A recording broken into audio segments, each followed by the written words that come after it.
भिवंडीमध्ये लोकशाही मराठीच्या बातमीचा मोठा इम्पॅक्ट पाहायला मिळाला। पालिकेकडून कामवारे नदीतील जलपर्णी काढण्याचं काम आता युद्धपातळीवर सुरू करण्यात आलं। नदीतील जलपर्णी पुलाखाली अडकलेली होती। भिवंडीमध्ये रात्रीपासून मुसळधार पाऊस सुरू आहे।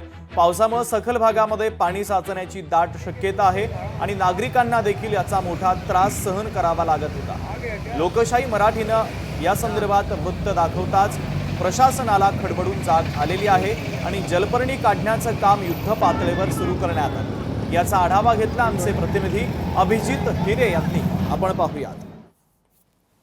काल सकाळपासून मुसळधार पाऊस सुरू होता शहर व ग्रामीण भागात आणि त्यानंतर नदी नाका परिसरामध्ये आपण पाहिलं असेल काल दुपारच्या सुमारास जोराचा पाऊस होत होता आणि त्यानंतर मोठ्या प्रमाणात जे जलपर्णी होती ती वाहून आली होती आणि नदी नाका येथील जो उड्डाण पूल आहे त्या उड्डाण पुलाला ही जलपर्णी अडकली होती। त्यानंतर दुपारच्या सुमारास लोकशाही न्यूजनी ही बातमी दाखवली होती की जलपर्णी जी आहे ती हे जो उड्डाण पूल आहे त्याला अडकल्याने या उड्डाण पुलाला देखील धोका होता आणि या येथील परिसर असेल नदी नाका परिसर असेल म्हाडा कॉलनी असेल तिथे पाणी भरण्याची शक्यता निर्माण झाली होती। त्यानंतर लोकशाहीच्या बातमीने ही बातमी प्रसार माध्यमांना दाखवतात आज खडबडून महानगरपालिका जागी झाली आणि त्यानंतर पोखलन लावून आज ही जलपर्णी काढण्याचे काम जे युद्ध पातळीवर सुरू आहे।